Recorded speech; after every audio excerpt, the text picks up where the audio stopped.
मंदिरों में लोग जाकर के माथा टेकते हैं साहब, बुरा नहीं है। मंदिरों में जाना, मूर्ति को प्रणाम करना सब अच्छा है। मैं भी मूर्ति पुजारी हूं, लेकिन सिर्फ मूर्ति पुजारी हूं ये नहीं है। मंदिरों में जाओ, मंदिरों में जाना ये मेरी प्राइमरी की शिक्षा है। मेरे से काखा गाघा लिखना नहीं आया ना, तो मेरे टीचर ने हाथ पकड़ा मेरा, मेरी माँ ने हाथ पकड़ा और मेरे हाथ में पेंसिल पकड़ाई और हाथ पकड़वा के लिखवाया, ये का खा गा घा लिखवाया, हाथ पकड़ के लिखवाया। पहाड़े में बुक उठाई, वहां बुक में बताया ये आ, ये छोटा आ, ये बड़ा आ, ये A for apple, B for ball बताया। सब फोटो बनी थी वहां। पुस्तक होती है ना छोटी बुक पहाड़ा, उसमें सब बना होता है फोटो सहित। आसानी होती है पढ़ने में। ये अच्छा एप्पल, हाँ ये ए एप्पल, ए एप्पल, बी बॉल बॉल। उसी तरह मंदिर जो है ना, ये वही पहाड़ा है। ये बताया जा रहा है कि ऐसे भगवान हैं, पहले इनसे शुरुआत करो। जब इनमें भगवान को देखने लग जाओगे तो जड़ वस्तु, मंदिर में जो मूर्ति है वो जड़ वस्तु की मूर्ति बनाई गई, बाद में प्रतिष्ठा की गई। तो जड़, हम भारतीय हिंदू पत्थर में भी ईश्वर को देखते हैं। पत्थर होता है जड़, क्या होता है? प्राणहीन। तो जड़ वस्तु में ईश्वर को देखते हो, तो जिसमें प्राण है उसमें ईश्वर को क्यों नहीं देखते भाई? मंदिर में भी भगवान है, और आपके घर में जो माता पिता है, परिवार है, जो हर प्राणी है, वो भी भगवान है। अब आप अपनी माँ से तो करो झगड़ा, बाप को तो गालियां दो, और मंदिर जाओ, माथा टेको, शंकर जी को जल चढ़ाओ, जय शंकर जी, ओम नमः शिवाय। अब बताओ ये कौन सी पूजा है भैया? बाप को तुम गिलास भर पानी नहीं पिला रहे हो, सास की तुम सेवा नहीं कर रहे हो, और जा रहे हो तो वहां बढ़िया लोटा भर जल चढ़ा रहे हो। अब यही रह गया है कलयुग में। कलयुग में यही रहा है। माता भूखी बैठी है और बेटा जा रहा है वैष्णव मैया के दर्शन करने। जय माता दी, जय माता दी, जय माता। 14 किलोमीटर की चढ़ाई चढ़ेगा पैदल और माता जी का दर्शन करे, और खुद की माता बोली बेटा पानी दे दे। अरे बुढ़िया मरेगी कब? खुद की माता को पानी नहीं दे रहा है, खुद की माता को वृद्धाश्रम छोड़ रहा है, और माता रानी के दर्शन करने वहां जा रहा है। अब सोचो कि ये कौन सी भक्ति कर रहा? आप लोग ही बताओ भाई, मैं तो मूर्ख आदमी हूं। आप ही बताओ कि कौन सी भक्ति है ये? समझ लो आप, ऐसा हो रहा है कि नहीं? फिर और ऐसे लोग परेशान है, महाराज जी भगवान नहीं मिले, 100 जन्म और लगेंगे तो भी नहीं मिलेंगे भगवान तुम्हें। ऐसे में जो प्राणियों में, जो नर में नारायण को ना देख सका, वो पत्थर में नारायण को क्या देखेगा भाई?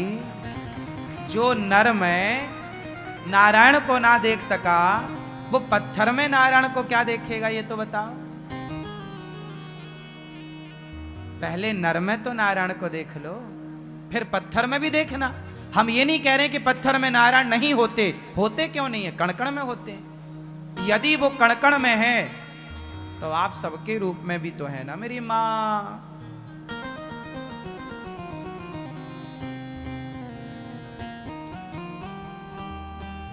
नवरात्रि आती है, चारों ओर जय माता दी, जय माता दी। कुछ बहुएं भी व्रत रखती हैं नवरात्रि का 9 दिन, पर सास मांग ले भला एक रोटी। बुढ़िया मैं व्रत हूं, बना के खा नहीं सकती, मैं व्रत हूं। खुद की सास को 2 रोटी नहीं दे पा रही है, और खुद को भूखा रखी है कि मैं माता जी को खुश कर रही हूं। तेरी जो अपनी घर में माता जी है, पहले उसको खुश कर ले। काहे पागलों की तरह व्यवहार करती हो मेरी माँ। सास की सेवा होती नहीं है कुछ बहुओं से, और नवरात्रि में 9 दिन व्रत करना चाहती हैं। भगवान भी यदि बोलने बताने लगते ना, तो भगवान को भी लोग भोग भोग ना लगाते। वो तो अच्छा भगवान को जो बोलते नहीं है, तो आदमी भगवान के पास जाके भोग लगा। यदि खाने लग जाए भगवान तो लोग भोग लगाना छोड़ दें। वो तो खाते नहीं है, इसलिए लोग देते हैं उनको खाने पीने को। सास खा तो रही है, कहां दे रहे हैं? जो खाता है ना लोग उसे नहीं देते, जो नहीं खाता उसके सामने 56 भोग।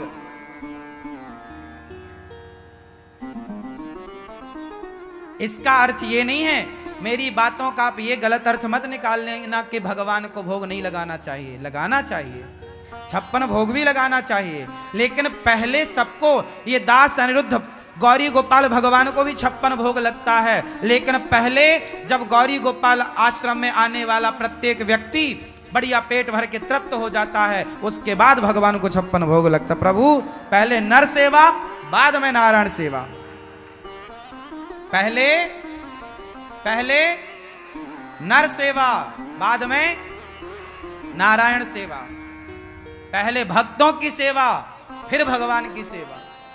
दासानुदासो भवितास में भूया, ये मेरा अपना मानना है साहब, हो सकता मैं गलत हूं,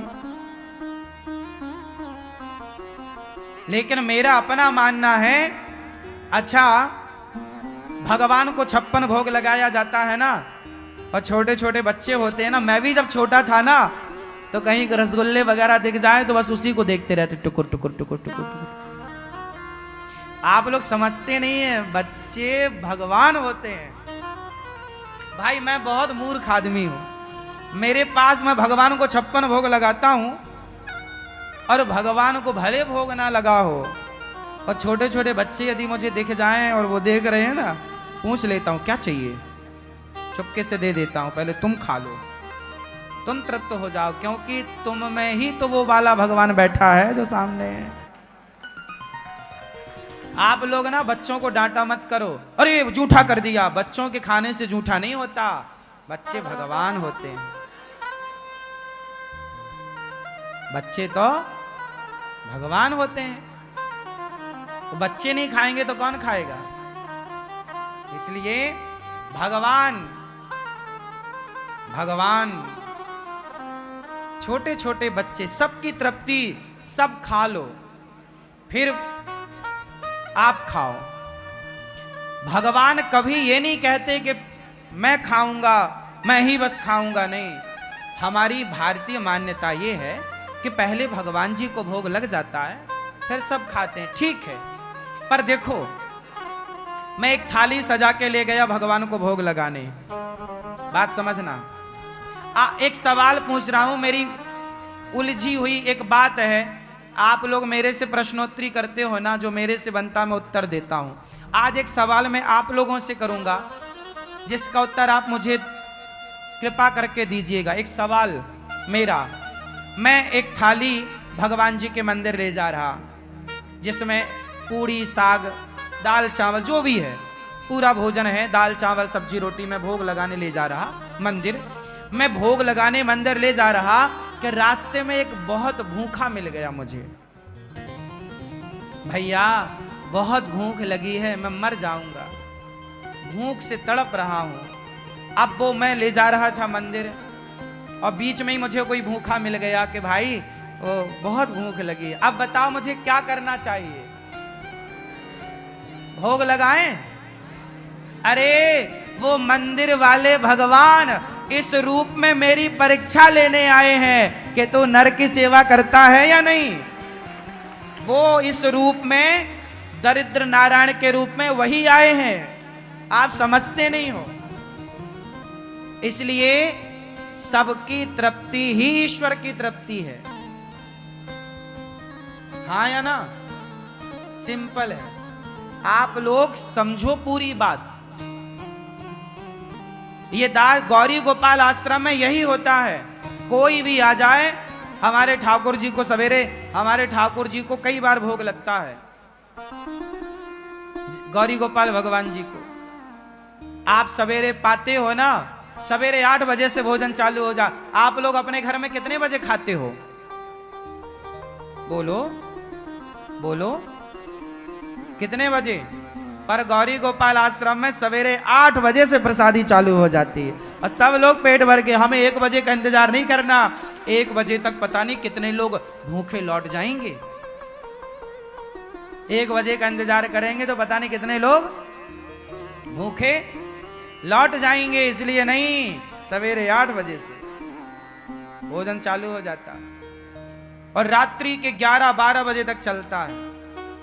रात्रि के 2 बजे के लिए भी रखा रहता है, कोई आएगा 2 बजे भूला भटका, उसे भी 2 रोटी मिलनी चाहिए। ये सेवा है साहब मेरी। इस सेवा से ही मेरे कन्हैया प्रसन्न होते हैं, मेरे भगवान खुश होते हैं।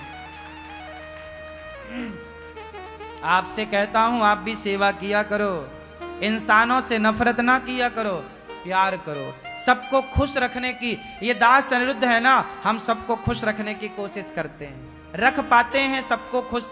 ये मैं नहीं कहता कि मैं सबको ही रख पाता हूं, मैं सबको खुश नहीं रख पाता, लेकिन कोशिश तो यही है जितने लोग खुश हो जाएं, जितने लोग खुश रहें अच्छा है।